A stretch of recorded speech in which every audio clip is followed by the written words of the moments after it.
Treasures of Darkness. The story continues, and we're still out at Warwick. This one is a little darker, but don't worry, it ends well. Well, kind of. Journal notes. April 6th, very late. Sometimes I feel like we are pets, not the kind loved by a family, but more like working farm dogs. We work because that's what we're here for. We are fed when the bell rings. We assemble to be counted. We cannot be trusted, so we stand silently, waiting for our name to be called. We answer yes and walk across the room to prove we are here. When we need medical attention, it's dispensed so we can get back to work. Our lives are managed. Our light and TV must be turned off by 10:30 p.m. Every 2 hours, somebody, male or female, opens our door to check that we are still here. It's like someone else owns us. We have no individual value. We are stripped of all qualifications and experience. The assumption is that we are stupid. Even the man who delivers the glasses made a comment and felt the need to add, "That was an adjective." Who does that? My quiet response was, far be it from me to correct your dangling participles thoroughly.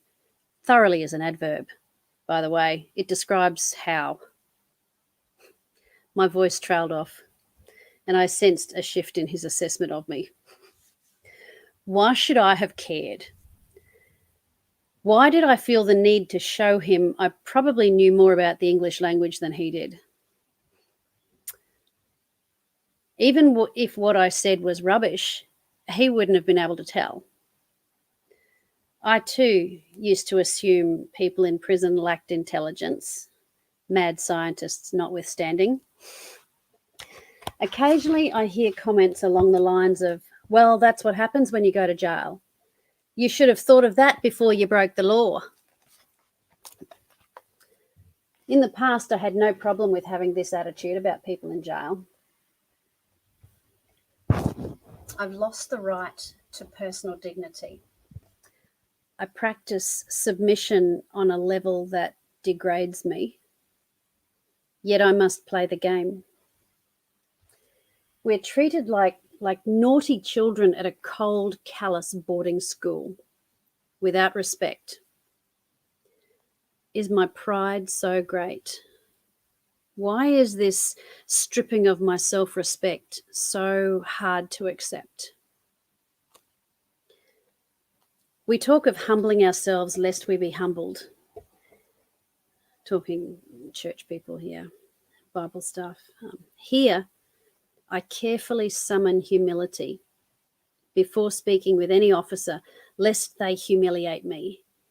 It's my choice to do it first. My choice. One of the few. Yet not really a choice. It's more of a sensible strategy. I think of Paul, a willing prisoner in chains, and I feel ashamed of my complaints. That man could have avoided prison. He would have been released had he not insisted on having his case heard before Caesar. That's a story in Acts, I think. You can look it up. Yes, we know the bigger picture was that it extended the audience of the gospel, but I wonder about the man. Did he ever look back and miss the comfort of his previous life, the personal choices he could make? He says he counts all his previous privileges as rubbish, Philippians 3:8. Paul mentions various emotions we can all identify with: loss, despair, pain. I have my comforts here. What I suffer most is mental. In a world of equality for sex, race, and religion, an offender is consciously and deliberately debased. Those rights are gone. It's easy to claim those rights are restored when a person completes a sentence, but they're not. Their future is damaged in two ways. First, a criminal record affects a person's employability. Second is the damage done to a person's emotional and mental stability when they've been treated this way. It undermines every rehabilitation and education program. I wonder about my own ability to maintain a healthy perspective when it's so contrary to the prevailing pressures. Oh, Paul, how did you do it? It was harder for you, and yet you had so much more spiritual drive than I. I'm not writing the Bible. My little messages may not even be of interest. For now, though, I can still pray to be effective. Is this? See, these were journal notes. This was not a letter. This is my personal notes. For now, though, I can still pray to be effective. I can practice spiritual disciplines from Matthew 6. I can control what I eat. Well, I can choose not to eat what's served. I did a lot of fasting. I'm in control of my thoughts. There is a purpose in this experience. Most of all, I can at least treat people like they matter because they do. There are several young women who are drawn to me because of it. I will not despair and feel sorry for myself, at least not for long.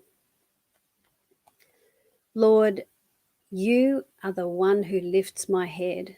Psalm 3:3. Only your opinion matters. May I be worthy of this suffering. Let me not squander it. Amen.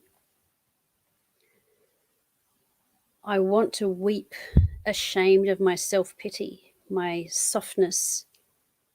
I try not to think about the significance of a criminal record blighting my life for all my life.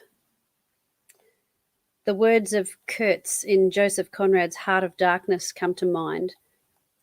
The horror, the horror. Then I heard the Lord whisper, the privilege. Sweet perspective. A perspective too significant not to meditate on. Lord, show me the full meaning of why this is a privilege, and I will relish the experience. I can endure any hardship if you let me see it's worth it. You can endure any hardship if it's worth it. I have an asterisk referencing Joseph Conrad's novella Heart of Darkness, which was later made into the disturbing film classic Apocalypse Now with Marlon Brando as Kurtz. So that was a journal note insight into what I was actually feeling at the time. And reading it again, it's kind of weird because I don't always think about just how dark my mindset got. But I really was pleased to be able to tap into encouraging myself in my relationship with God in prayer. And I want to encourage yourself in whatever you have to. And it's really, really important to take charge of what's going on in your head, because you can. And these things come to pass and they pass. All right, well, I hope that's been an encouragement to you. And I will catch you next time. Bless your heaps. Bye.